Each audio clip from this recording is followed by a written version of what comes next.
Welcome back to Forward Progress, live here on the Forward Progress HQ YouTube channel, part of the Hammer Betting Network. I'm your host, Jason, here alongside Eric Eager, the VP of Sumer Sports. And there's some interesting things that came out of the draft this past weekend. One thing we want to focus on, though, is the Vikings in the first round. They've made a couple moves in the offseason. They were looking to trade up. They didn't end up trading for Drake May, but they did end up trading up twice, once for JJ McCarthy, where if I bring it up on screen here, they traded the 11th, 129th, and 157th pick in exchange for the 10th overall pick to the Jets. And they also got number 203 back from the Jets.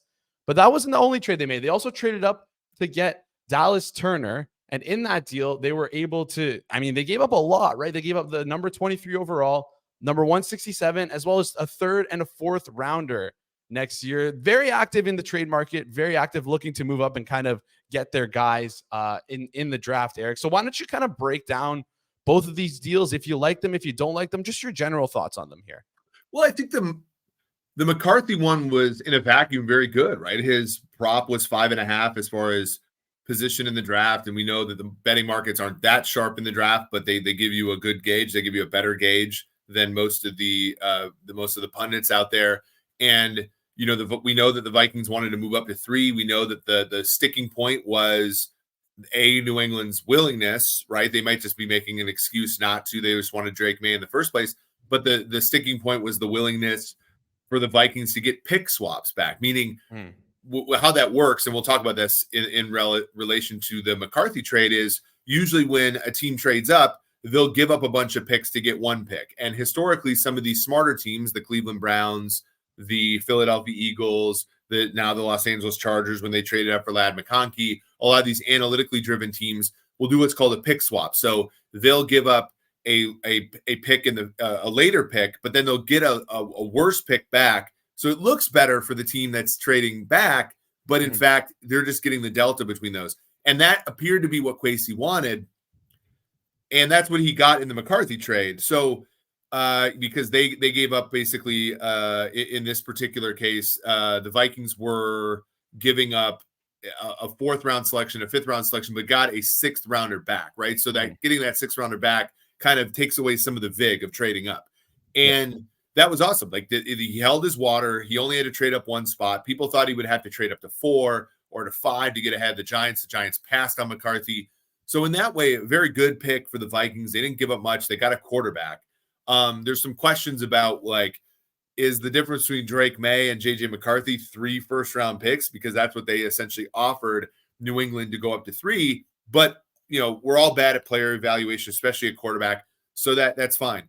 The question that I have is then if the sticking point was pick swaps for the Drake May pick, then why did they turn around at pick 17 with Dallas Turner and give up 4 picks for the price of 1? 23, 167, and then a future 3rd and a future 4th when they don't have a ton of picks, right? That would have been the perfect situation for the Vikings to do a pick swap, right? Get a 5th back, get a 6th back, kind of curb the sting of giving up a day 2 pick next year to move up 6 spots in the first round in addition to the other picks they gave. So they gave up 4 players for 1.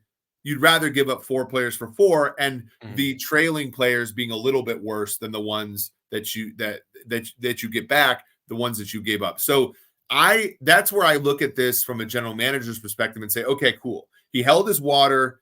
He gets the quarterback that a lot of people thought he was going to get. That's great. But then he turns around and does something kind of logically inconsistent with what was reported that was the sticking point for 3. And so obviously it makes you question the reporting. Was the reporting true? And then also it makes you question, is the overall philosophy consistent in Minnesota? And should we be quick to look at him, who's been a trader, mostly trading down, Kwesi adofo-mensah? Now that he's trading up, being aggressive, do we look at the value of those trade ups? And does it leave us a little bit worried about what Minnesota is doing from a value perspective for the future? Before we get into the next part of the episode, just want to give a quick shout out to our sponsors over at Pinnacle. Pinnacle is the world's sharpest sportsbook, offering competitive odds for 25 years. If you're looking to bet on the NFL, NBA, NCAA football, or any sport for that matter, you should have Pinnacle as one of your available outs. Bet smart, bet Pinnacle. must be 19 plus, and please play responsibly? No, and that's a great question because again, with GMs and with trades, I guess there's so few amount of trades that you can evaluate really for a GM's tenure. I mean, GMs don't stick around for a long time, so when we look to evaluate GMs, we can kind of only evaluate them based on what they've given us so far. And everything that Kwesi's given us so far before this draft was, like you said, very sharp, very analytically, driven. Where he trades back, he amasses picks, and he throws his darts and hopes they hit at the draft. But this year, like you mentioned, it seemed logically inconsistent with the with the way that team has operated before. Does that make you worried if you were a Vikings fan moving forward? I know you're from Minnesota. Does that make you worried moving forward here? I mean, it does. I mean, I think that the Vikings, when they hired Kwesi, Kwesi's a very smart guy. It's very clear. He has a understanding of, the NFL, and he has an understanding of what value is. They very clearly threw that caution to the window and said, look, we're a team. This is the worst team that they're probably going to have at 7-10. They're picking 11th overall. They're just not going to get an opportunity to pick high-end edge players. And the year that they did, they also needed a quarterback, right? If they could have just taken Dallas Turner at 11, it's perfectly fine, in fact.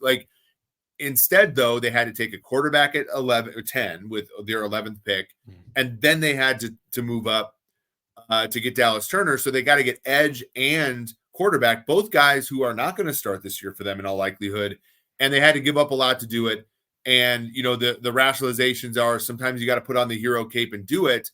That has been, except for in some cases, namely my boss, Thomas Dimitroff, when he went up and got Julio Jones, that has oftentimes failed, teams when they've given up a lot for one player, because our evaluations of players are oftentimes not strong enough from a predictive standpoint to warrant such moves.